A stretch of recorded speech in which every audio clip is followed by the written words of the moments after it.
नमस्कार दोस्तों, आप सभी का स्वागत है हमारे इस यूट्यूब चैनल सरस्वती जी के क्लासेस में। आज की इस क्लास में हम मुगल कालीन झारखंड को कंटिन्यू करेंगे और उनके जो बचे हुए पार्ट है उसको कवर करेंगे। तो आज का जो हमारा टॉपिक है वो शाहजहां का है। शाहजहां के काल में झारखंड में कौन कौन सी घटनाएं घटी, किस क्षेत्र पर उसने अपने अधिकार किए, कहाँ से कितने कर वसूले और किन किन सूबेदारों को की नियुक्ति की, इन सब चीजों के बारे में हम जानकारी हासिल करेंगे। तो आइए शुरू करते हैं आज की क्लास।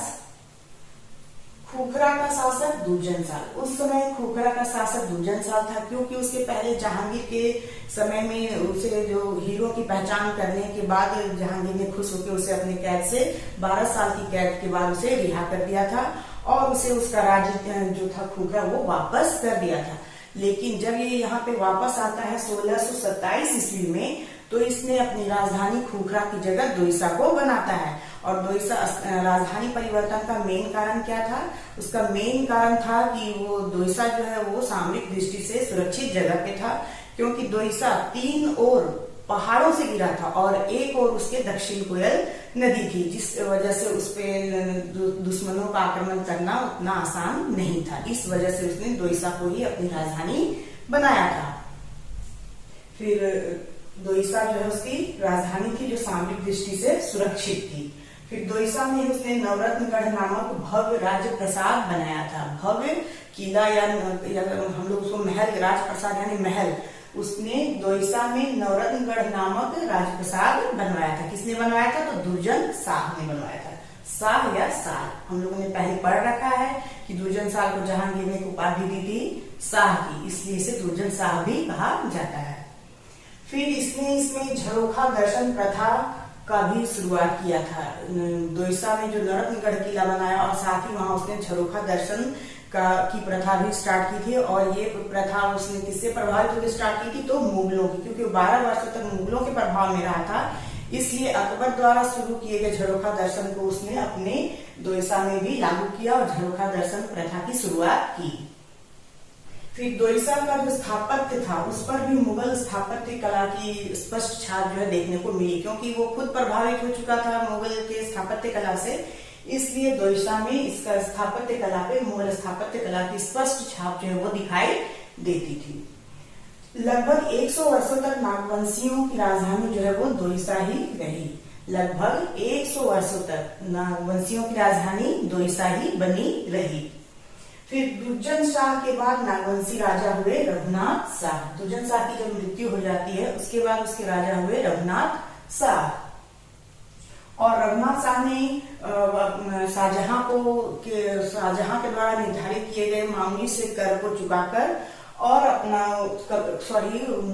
रघुनाथ शाह ने मामूली कर जो उसके लिए तय की गई थी उसे चुकाया और अपने शासन व्यवस्था को कायम रखा। यानी कि किसी तरह का प्रॉब्लम जो है रघुनाथ शाह को नहीं आया था, क्योंकि वह मामूली कर शाहजहां को देना स्वीकार कर लिया था इस वजह से। तो ये हुआ हमारा नागवंशियों शासक के ऊपर शाहजहां का प्रभाव या शाहजहां के समय में ये सारी घटनाएं घटी। अब हम आते हैं पलामू का चेरो वंश।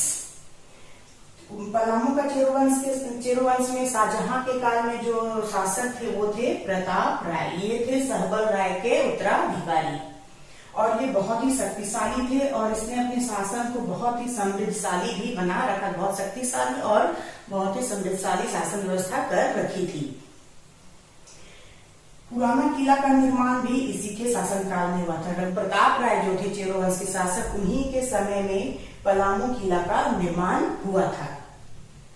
1632 में बिहार के मुगल सूबेदार अब्दुल्ला खान, बिहार के जो मुगल सूबेदार थे अब्दुल्ला खान को पलामू का क्षेत्र जो है वो जागीर के रूप में मिला था। मुगलों द्वारा या शाहजहां के द्वारा अब्दुल्ला खान जो कि बिहार का मुगल सूबेदार था उसे जागीर के रूप में पलामू का क्षेत्र दिया गया और वहां पे 1,36,000 रुपए का कर जो है वो तय किया गया था। 1,36,000 कर जो है वो तय कर दिया गया था। किसके लिए? पलामू क्षेत्र के लिए। किसे दिया गया? कौन से सूबेदार को? तो अब्दुल्ला खान को ऐसा जागीर के रूप में पलामू का क्षेत्र मिला था। और ये जो कर है, प्रताप राय जो है वो ये कर देने से इनकार कर देता है। ये जो 1,36,000 रुपए का कर देना तय किया गया था पलामू क्षेत्र के लिए, तो प्रताप राय जो शासक थे वो उन्होंने कर देने से इनकार कर दिया या कर देना बंद कर दिया, जिसकी वजह से शाहजहां ने इनके ऊपर आक्रमण करने की योजना बनाई।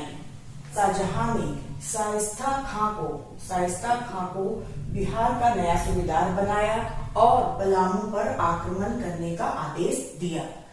क्यों आदेश दिया? क्योंकि प्रताप राय ने जो कर निर्धारित किया गया था उसे देने से मना कर दिया था या बंद कर दिया था। इस वजह से शाइस्ता खां को बिहार का सूबेदार बनाया गया और पलामू पर आक्रमण करने का आदेश दिया गया।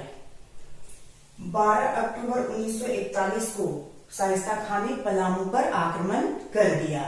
और ये जो आक्रमण हुआ था चेरो वंश पे मुगल का, तो चेरो मुगल युद्ध के नाम से जानते हैं और इसको बावली चेरवान युद्ध भी कहा जाता है। बावली चेरवान युद्ध चेरो और मुगल के बीच हुआ था और ये हुआ था आधुनिक बकोरिया गांव के बरसार ए दोराहा में। ये हुआ था आधुनिक बकोरिया गांव के बरसार ए दोराहा में हुआ था चेरो मुगल युद्ध, जिसे कि बावली चेरवान युद्ध के नाम से भी जाना जाता है। मुगलों की इसमें जीत हुई थी और प्रताप राय को बंदी बना लिया गया था। फिर 80,000 रुपए तत्काल रिहाई के रूप में प्रताप राय को देना पड़ा। किसको? तो शाइस्ता खां जो बिहार का सूबेदार था, जिसने युद्ध किया था उसके साथ, उसे देना पड़ा था अपनी रिहाई के लिए 80,000 रुपए तत्काल रिहाई के लिए, और सालाना कर देना भी उसे स्वीकार करना पड़ा। फिर 1644 ईस्वी में प्रताप राय तथा मुगलों के बीच फिर एक समझौता होता है जिसमें प्रताप राय को राजा रहने दिया जाता है और 1,000 मनसब, मुगलों के द्वारा 1,000 मनसब प्रदान किया जाता है। और उसके बदले में प्रताप राय क्या करते हैं? 1 करोड़ दाम वार्षिक कर तय किया जाता है प्रताप राय को देने के लिए। यानी कि प्रताप राय को जब 1644 में जो संधि हुई थी मुगलों और प्रताप राय के बीच, उसमें प्रताप राय को राजा ही रहने दिया जाता है और उसे 1,000 मनसब प्रदान किया जाता है और इसके बदले में प्रताप राय को 1 करोड़ दाम वार्षिक कर देना स्वीकार करना होता है मुगलों को। यानी कि उसे कर के रूप में 1 करोड़ दाम देना था मुगलों को। शाहजहां के अंतिम समय में चेरो शासक हुए मेदिनी राय। तो ये था शाहजहां का प्रभाव झारखंड पर। तो आज के लिए बस इतना ही। नेक्स्ट वीडियो में हम फिर मिलेंगे इसके नेक्स्ट पार्ट औरंगजेब के साथ। तब तक के लिए धन्यवाद। जय हिंद, वंदे मातरम।